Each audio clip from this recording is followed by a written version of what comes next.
கர்த்தர் அதிசயங்களை செய்கிறார் ஊழியங்கள் வழங்கும் ஜீவ வார்த்தை.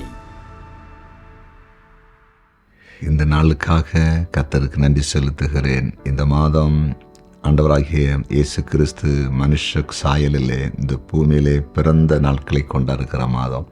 உங்களை இந்த நாளில் வாழ்த்துகிறேன். இந்த நாட்களில் பிறந்த நாளை காண்கிற அனைவரையும் வாழ்த்துகிறேன். திருமண நாளை காண்கிற அத்தனை குடும்பங்களையும் வாழ்த்துகிறேன். குறிப்பாக இன்றைக்கு புதிய காரியங்களை ஆரம்பிக்க போகிற அனைவரையும் வாழ்த்துகிறேன். அது ஆசீர்வாதமாக இருக்கும். நீங்கள் செய்ய போகிற காரியம் வாய்க்கும். கர்த்தர் உங்களை மேன்மைப்படுத்துவார். சரியா? இன்றைய ஜீவார்த்தைக்கான வசனம் மத்தேயு சுவிசேஷம் 2வது அதிகாரம் 6வது வசனம். மத்தேயு 2:6. யூதேயா தேசத்தில் உள்ள பெத்லகேமே, யூதாவின் பிரபுக்களில் நீ சிறியதல்ல, என் ஜனமாகிய இஸ்ரவேலை ஆளும் பிரபு உன்னிடத்திலிருந்து புறப்படுவார் என்று தீர்க்கதரிசினால் எழுதப்பட்டிருக்கிறது என்றார்கள். இன்றைய ஜீவார்த்தையின் தலைப்பு இஸ்ரவேலை ஆளும்படி பிறந்தார். இஸ்ரவேலை ஆளும்படி பிறந்தார்.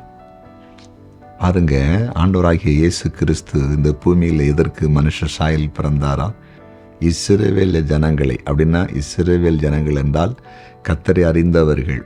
யாக்கோபு ஒரு காலத்தில் தேவனை அறியாமல் இருந்ததை பார்க்குறோம். தேவனை அறிந்த பிறகு, ஆண்டவருக்குள்ளே வந்த பிறகு, ஆண்டவர் ஆசீர்வதித்த பிறகு இஸ்ரவேல் பேரை மாற்றிட்டார்.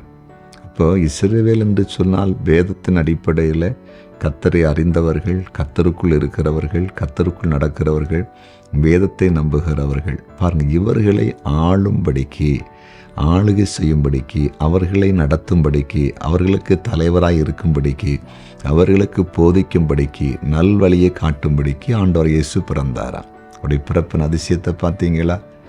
ஒரு ஆள் ஆளுகை செய்யணும்ல. ஒரு தேசத்தை ஒரு தலைவர் ஆளுகை பண்ணலைன்னா தேசம் எப்படி இருக்கும்?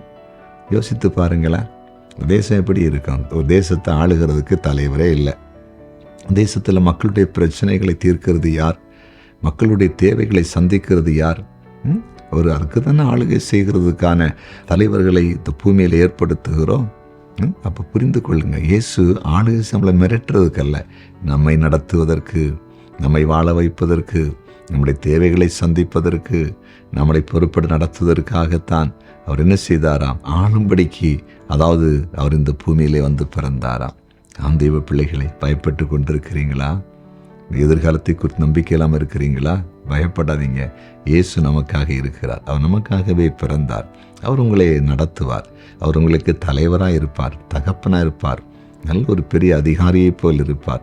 ஒரு தேசத்தில் இருக்கிற ஜனாதிபதி, பிரதமரை காட்டிலும் அதிகாரம் உள்ளவராய் அவர் உங்களோடு கூட இருப்பார். உங்களை அவர் ஆளுகை செய்த போகிறார், உங்களை நடத்த போகிறார். பயப்படாதீங்க. சரியா? ஜெபிக்கலாமா? ஜெபிக்கலாம். எங்கள் அன்பு ஆண்டவரே, உம்முடைய பிரசன்னத்துக்காய் நன்றி. எங்களை ஆளும்படிக்கு, எங்களை நடத்தும்படிக்கு இந்த பூமியில் மனுஷ சாயலில் வந்த எங்கள் ஆண்டவராகிய இயேசுவே, உம்மை நோக்கி பார்க்கிறோம். இதோ இன்றைக்கு உம்முடைய வார்த்தையை கேட்ட ஒவ்வொருவரையும் கண்ணோக்கி பாரும். நீர் ஆளுகை செய்யும். நீர் உம்முடைய பிள்ளைகளை ஆளுகை செய்யும். நீர் ஆளுகை செய்யும் ஆண்டவரே. எல்லா நெருக்கங்கள், போராட்டங்கள், பிரச்சனைகள் நம்முடைய பிள்ளைகளை விட்டு இயேசுவின் நாமத்தில் விலகட்டும் என்று ஜெபிக்கிறேன். நீர் எங்கள் ஜெபத்தை கேட்டீர். ஸ்தோத்திரம். குறிப்பாய் பிசாசின் போராட்டத்தில் இருக்கிறவர்கள், வியாதியின் படைக்கில் இருக்கிறவர்களை நீர் விடுவிக்கும்படியாக ஜெபிக்கிறோம். கடன் பாரங்கள் விலகட்டும், பயம் விலகட்டும் என்று ஜெபிக்கிறோம். ஆண்டவரே, வாலிப பிள்ளைகளை விசேஷமாய் ஆசீர்வதிங்க. எதிர்காலம் மேன்மையாக இருக்கட்டும் என்று ஜெபிக்கிறோம். குழந்தை பாக்கி இல்லாதவர்கள் குழந்தை பாக்கியத்தை தாரும். இயேசப்பா, உம்முடைய வல்லமை இப்போது அப்படிப்பட்ட தேவ பிள்ளைகளில் இறங்கட்டும் என்று ஜெபிக்கிறோம். அன்றைய கர்த்தருக்கு ஊழி செய்கிற தேவ பிள்ளைகளை வாழ்த்துகிறேன், ஆசீர்வதிக்கிறேன். ஊழியங்களாக வளர்ந்து பெருகட்டும், மேன்மையடையட்டும். நீர் அப்படி செய்தி. நன்றி. இயேசுவின் நாமத்தில் பிதாவே. ஆமேன், ஆமேன், ஆமேன்.